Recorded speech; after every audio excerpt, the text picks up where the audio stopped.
Thank you for joining us today on Ekfile. Welcome to the program. I'm Ayola Kasim.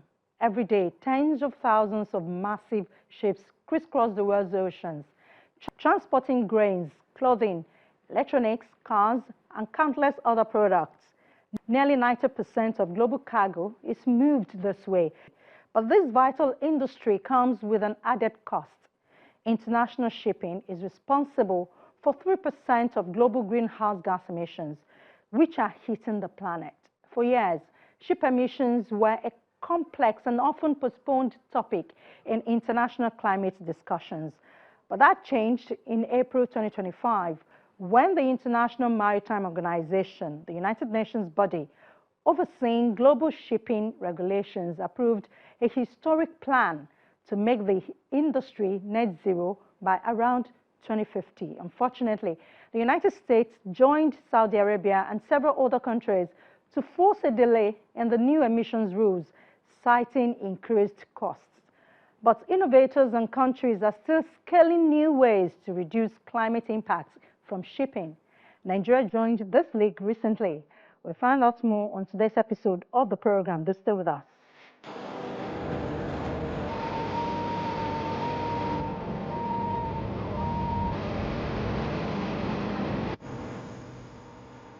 Long overlooked as a major contributor to global greenhouse gas emissions, the shipping industry is now at the forefront of a unique display of international cooperation. The shift signals that even the world's largest transport sector can be steered towards climate accountability.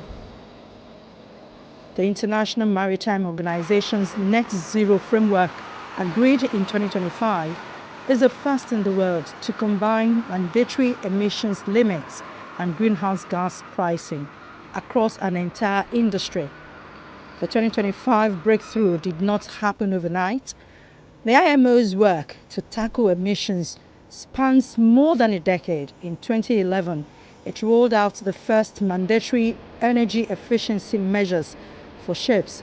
Then, in 2018, member countries agreed on the initial IMO strategy on reduction of greenhouse gas emissions from ships, marking the first international targets to cut the sector's climate impact. We have been regulating shipping for over 7 decades, and we don't stop here. We learn from our experience, we learn from the science, and we also learned for the experience, the practical aspects that we see day in, day out on a sector that provides for over 80% to the global population. So this is why we are an ally. I just need to remind everyone of that fact. We are not against this. We are on board. Shipping every year continues to enhance its energy efficiency, its safety records, and its green credentials. But we have to be realistic. There's more work to be done. We are an ally to sustainability, to decarbonization, to enhance safety and protection of the environment, and in particular the ocean.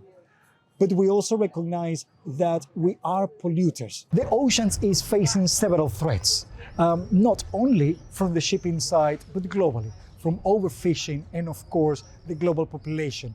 We are putting a stress on the resources of the ocean.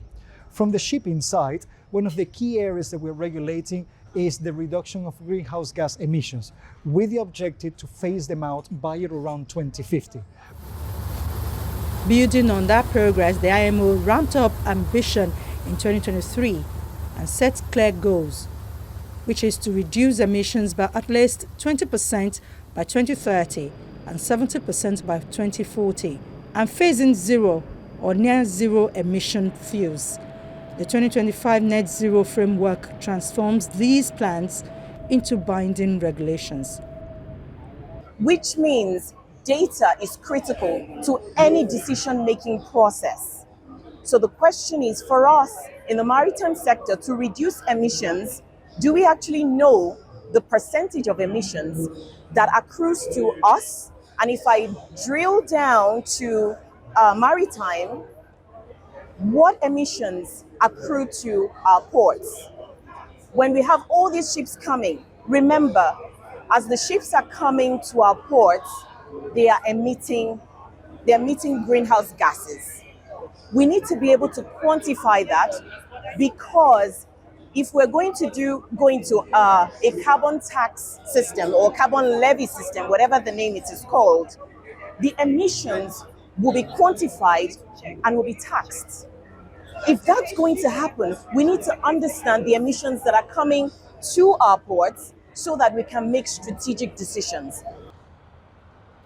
Many member states had hoped for the formal adoption of the framework at the October 2025 session, paving the way for it to enter into force in 2027. But delegates voted 57 to 49 in favor of a delay. The session has been adjourned for 12 months, with talks expected to resume in late 2026.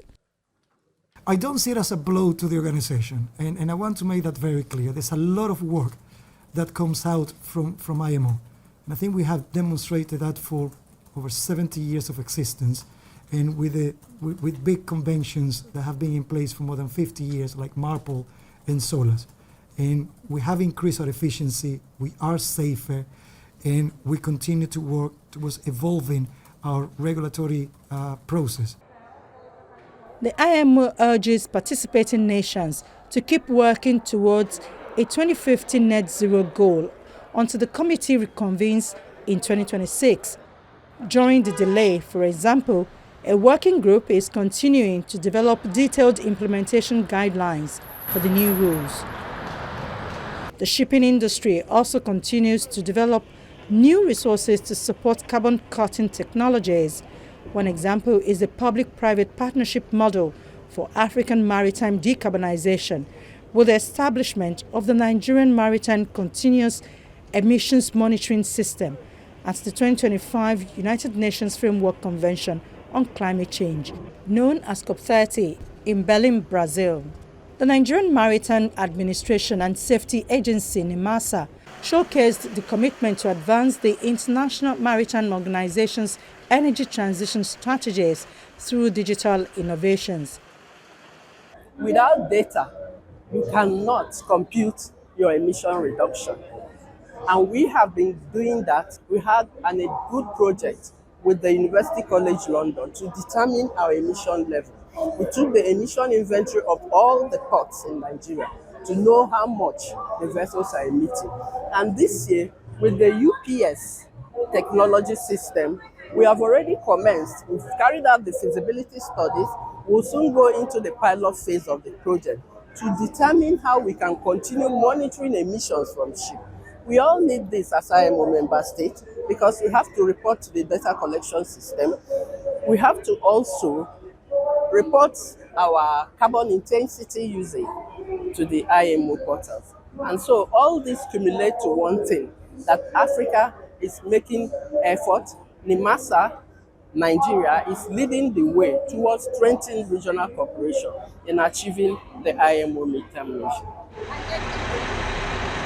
It was said that Africa's maritime transition must be smart, green and just, a transformation driven by science, powered by innovation, and strengthened through regional collaboration to secure a sustainable future for the oceans and the people. We can get it right, but without building capacity, and when I say capacity, I'm thinking of knowledge. People need to understand the importance of why we need to do climate action. You know, that's one of the questions that people ask me. This decarbonization, what is it? Why do we need to do it? Africa's contribution to global emissions is less than 4%. The reason is because, number one, the global direction right now is moving away from fossil fuel. If we don't engage, we'll be left behind. That's one. Number two, if we engage, the first thing we need to do is, what is the information we have for our country, for our region, and also for the continent? And for that, we also need capacity. So we need to build systems. We need to build a way in which we can begin to collect data. Most of the other countries, especially in the global north, they have an emissions collection process. And they have a system in place where every single moment they can monitor and measure data. Let us even get there so that we can begin to quantify, we can begin to increase our knowledge of what this thing means. And to get it right, if we know, we collect information, we build systems that are also helping us to understand, we can then move into strategy. That is where doing it right can happen, because strategy requires all the right information and all the right minds to begin to think about what steps do we need to take to actually have a zero emissions world. It is said that for countries like Nigeria, a major player in Africa's maritime economy and a key link in global shipping networks, aligning with this global framework presents both notable difficulties and vast opportunities for players within the industry. Nigeria's strategic location along critical trade routes, combined with its reliance on maritime trade, makes its role in this global transition especially important. The truth remains that Africa is handicapped because we lack quite a lot of things that will help us move at the same pace with the other. But that is not deterring us. It's a challenge, and we are working towards it. No matter the slow pace we make, we're also trying to know the whole world know that we are interested in getting there. We are working towards getting there, and we'll get there. And as such, NIMASA has been doing quite a lot. As the Maritime Administration, it's important that we lead the way in reducing emission, decarbonizing the entire Nigerian maritime space. But you and I know that reducing Nigeria's maritime emission from the maritime sector is not going to solve the problem. There's need for collaboration, both national, regional, and global collaboration. And we have been doing that since 2023 in this COP. We came and called for need for African coalition into achieving this. Nigeria currently ranks among the 26 African countries that have ratified the International Convention for the Prevention of Pollution from Ships, known as MAPOL. The convention contains salient provisions in line with international best practices on preventing pollution from ships and safeguarding the marine environment. We have 175 member states, and all these member states are part of the decision making in the IMO about new measures for reducing emissions from shipping. That means that all countries, including from the African continent, have a seat around the table, and that is very important for us because the regulations that IMO makes apply to ships operating everywhere in the world, including in Africa. And we know that the economies in Africa are growing, that the maritime transport demand in Africa is growing, but as a consequence also emissions are growing. Shipping is important for the economies, for the input of food, essential goods, and to ensure food security and to connect to the world's main market. So what we want is that Africa, as part of the decision-making process, brings to the IMO their experience so that these can be integrated in our decision-making process. However, Nigeria still grapples with implementing the convention. The MAPOL Convention remains one of the world's most important maritime conventions due to its objective to reduce pollution caused by ships to the maritime environment. In Nigeria, the MAPOL Convention was ratified in May 2002 through the International Convention for the Prevention of Pollution from Ships. Domestically, Nigeria enacted the Merchant Shipping Act 2007. The Merchant Shipping Act specifically provides for the application of the MAPOL Convention, while the 2012 regulations relating to the reception facilities for ship-generated marine. I think what we see is a growing participation, a growing voice of the African countries within the IMO. We know that some of the topics that we deal with in the IMO, including when it comes to environmental regulations, are complex. So what we do in the IMO is also we provide assistance, technical assistance, capacity building to the institutions and administrations in Africa in order to enhance their capacity to be part of the discussions. And I think we've seen concrete results of that because we see a more active and a more informed participation of African countries.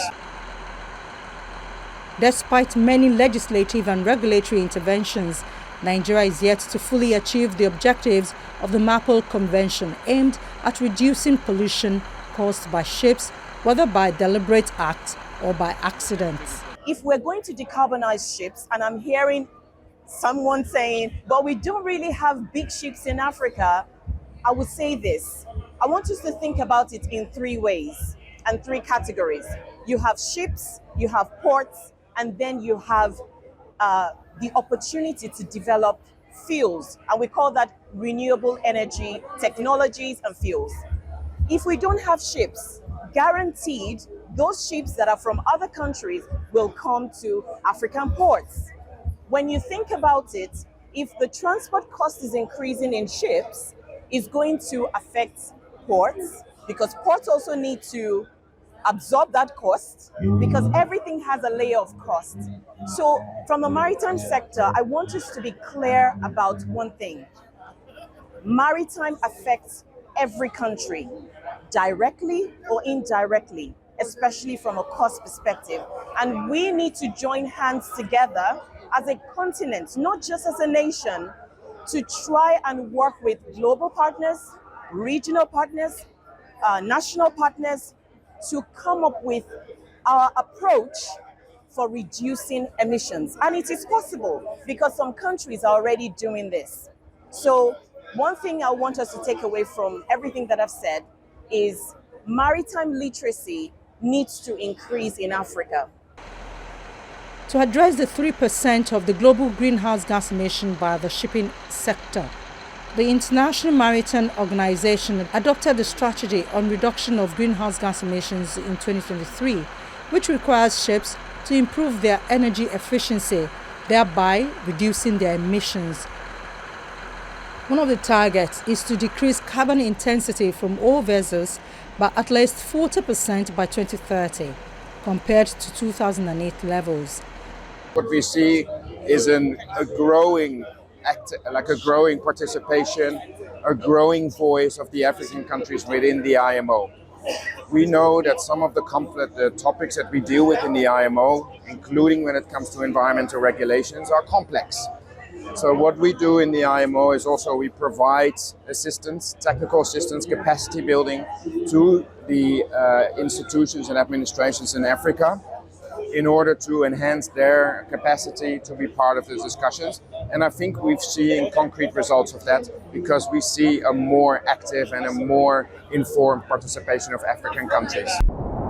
The continuous emissions monitoring systems are automated systems for measuring and tracking emissions of gases and particulate matter from a specific source.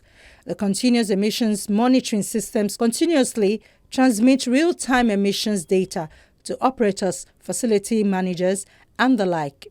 What we are solving first, the problem is that in our law, all the industries normally have to report some kind of emission, cemetery, oil and gas, and so on and so forth. But the thing is, every year they will just provide 500 pages that nobody read, and when the government want to find them because they are not doing what they have to do, then there is no proof.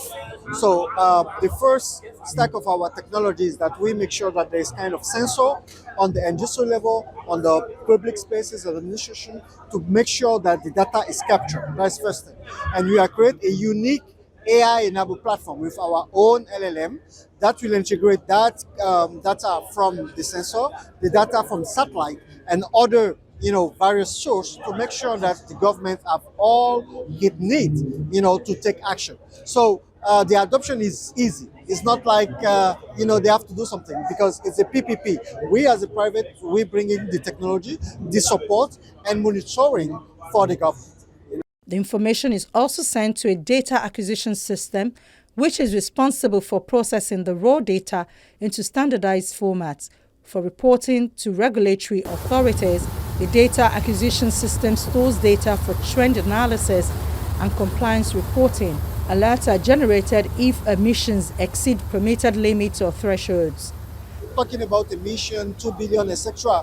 But how can we fix something that we are not able to measure, and that this is a real time, and the AI will, make sure that it's also linked to the health and environment. So it's not only a simple monetary things, and it's a real dashboard and governance. The sensor or the equipment is being buy by the industry, because the industry, if you need to report to the government, by the law is there. So now to enforce it, those industries have to buy the sensor from the manufacturers, that we approve, to make sure that that sensor also is a good quality and the standard, the international standard and the local standard. Then they need to be plugged on the government platform. So we bring in and operate that platform on behalf of the government, so that the government have the data. So it's the revenue sharing from what the industry is paying, what from public spaces, or public offices like hotels and so on and so forth are paying. So they're paying a fees every year to transmit the data on the platform, and that fees is sharing between the government on us, and we are doing all the investment. The Africa Online Continuous Emissions Monitoring System operates by capturing real-time environmental data directly from industrial sources and high-impact zones. In a country like Nigeria or Ghana who adopt this, from today. So when you come in on COP, you rely on big numbers, and you are not able to say, okay, my industry, this is what they are emitting, and so on and so forth. Just imagine in 5 years coming back with real-time data and say that 2 years ago this is what we were emitting. We had, let's say, an outbreak or something happened in the countries, and we could predict it because we adopted this solution who aggregates all the data. That means we will be on a proactive way. It's not only about, okay, how many, how much we are polluting and how we are reducing, is how are we anticipating because of the AI, and make sure that we are taking, let's say, the measure for that. For example, a road. Because of this system, if there is an infrastructure project somewhere, first of all, they will look at the data in the AI to say, okay, this road for how many kilometers, if I put in my system and say, this is the number of vehicles that will take that road, what is the impact on the health of the city? Our AI and this platform is enabled to do, because it already captured the data through the same road, and also with the figures you are giving, is able to let you know, oh, this is the good way, or no, you will need maybe an hospital here or something because you are changing the way.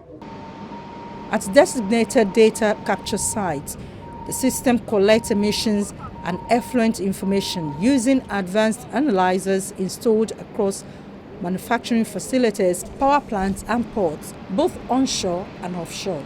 These devices measure pollutants in air, water and noise to ensure environmental compliance across sectors. It is important that we have data. It is important that we collect that data systematically. And it's important that we analyze that data to use it for strategic national decision making. The issue of continuous emissions monitoring system is said to be key to ensuring that the maritime industry complies with international regulations and reduces its environmental impact. And through ongoing innovation, it is believed that the industry can play a significant role in curbing global carbon emissions. That's our show for the week. Thank you for watching.